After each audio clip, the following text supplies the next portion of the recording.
Golem is a complex game divided in 4 rounds. Each player controls a Rabbi and 3 scholars, focused on bringing clay automas to life. Use your knowledge to study traditional books, melt gold to create powerful artifacts, bring tireless golems to life and send them to the city to do important jobs. Revealing menorah symbols will multiply your endgame victory points. With a variable setup, place the character cards, book cards, and neighborhood tiles on the main board, and the action tiles on the synagogue board. For your first game, carefully assemble the synagogue and let the marbles slide inside. Form a supply of clay, gold, coins, and knowledge tokens. Each player gets a player board, with study, golem, and artifact development tiles on the side showing their cost. 4 golems are on the board. The player markers start at space 0 on the study track, space 3 on the golem track, space 10 on the victory points track, and the last one randomly determines the turn order. With a card draft, each player receives 4 objective cards and keeps 3. Of 4 starting tiles, choose 2 and get all the resources indicated. In reverse turn order, each player chooses an artifact tile to add to their personal board. On the main board there are 3 districts, red, yellow and blue. The scholars will walk on the streets, the golem will walk on the blocks. The 3 scholars start at the beginning of each street. 2 golems per player start on the leftmost block of 2 districts.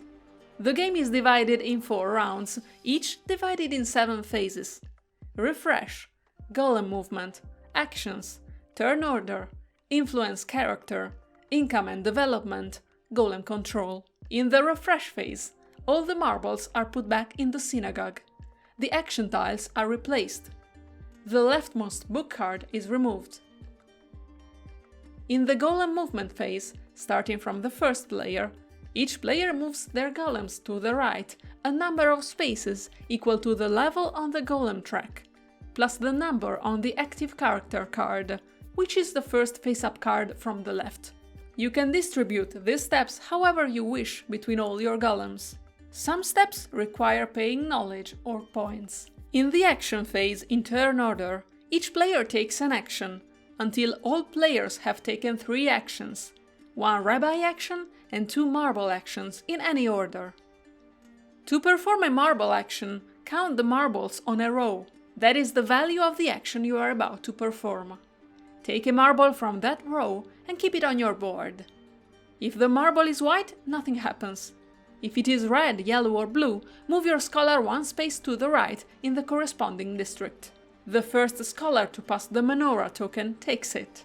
If the marble is black, move 2 of your scholars at your choice 1 step to the right. Then perform the action of the chosen row.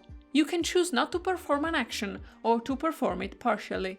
With the work action, pay 1, 3, 5 or 8 knowledge tokens to activate from 1 to 4 golems in the city. You get a discount equal to the action value. Activate a golem by laying it down and performing the action on the adjacent neighborhood tile. With the golem action, get a number of clay equal to the value of the action. You can spend clay to turn a golem development tile that show red menorah symbols and give you bonuses. You can also spend 3 clay to create a new golem. Place it on the leftmost space of a district.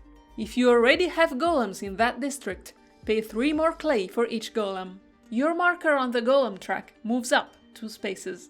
With the artifact action, get a number of coins equal to the value of the action. You can spend 3 coins to get a gold piece to put on a gold symbol. When all the gold symbols of an artifact are covered, the artifact is complete and activated. You immediately get the corresponding bonuses and you will get them again in any income phase. You can also spend coins to develop one of your artifacts. This will give you yellow menorah symbols and will increase your artifact bonuses. The gold development tiles will let you activate your artifacts under special conditions, not only during the income phase. With the study action, get a number of knowledge tokens equal to the value of the action. You can pay the cost to turn a study development tile. They will give you blue menorah symbols and bonuses each time you acquire a book card. You can also spend knowledge to buy a book card.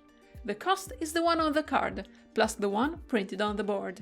Immediately replace the card you took. You get the immediate bonus on the card. If it is a black card, one of your scholars takes one step back. The card goes on your board in one of the available columns. Each column may only contain cards of the same color, and no two columns may contain cards of the same color. Black is wild. The maximum number of cards per column is indicated by the current level on the study track.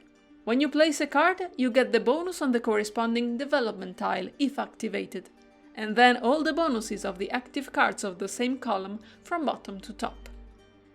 With the mirror action, pay 1 coin to perform any other marble action with the value of the mirror action. You can also spend 3 coins to move your marker up 1 space on the study track. On your turn, you also have to perform a Rabbi action.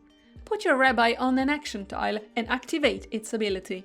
Each tile may only have 1 Rabbi placed on it, except for the lowest space, which may hold any number of Rabbis.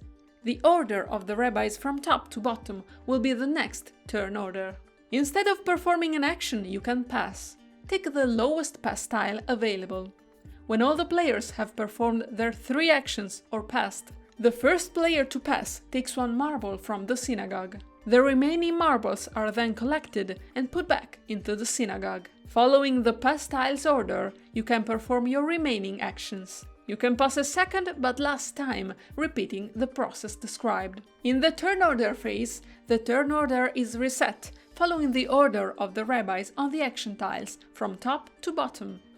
In case of a tie on the lowest tile, whoever put the rabbi on the tile first will play first. In the character phase in turn order, each player checks if the marbles they have on their board are of the same colors of the marbles on the active character card. White marbles are wild. If the marble colors are the same, you can influence the character and activate its ability or get 3 coins. The character card is then turned face down. In the income and development phase, each player gets an income of all the resources depicted on the open hand symbol, on their active artifacts, on their current level of the study and golem tracks, and next to their scholars. Then you may pay to upgrade one of your development tiles. In the golem control phase, you must pay knowledge to control your golems. For each golem you must pay 1 knowledge. For each section the golem is ahead of the student in the same district. Count the section the golem is in, but not the section the student is in. If you do not have enough knowledge, spend all of your knowledge and then lose 5 points for each golem you cannot afford to control. The rulebook appendix shows you all the effects and bonuses of all the development tiles, action tiles, neighborhood tiles, character cards, book cards, objective cards. Only by knowing them you can create an efficient engine to produce resources, control the movements of the golems and scholars, quickly develop your personal board, chain multiple actions together, and much more. Some actions even let you kill your golems. It is useful, for instance, if you cannot afford to pay for them.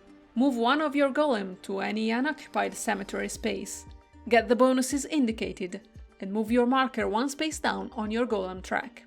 After the golem control phase of the 4th round, the game ends. Proceed to endgame scoring. Multiply the number of golems created by the number of red menorahs you have. Multiply the number of artifacts you have completed by the number of yellow menorahs you have. Multiply the number of columns with at least 1 book card by the number of the blue menorahs you have. Get the points of the study track.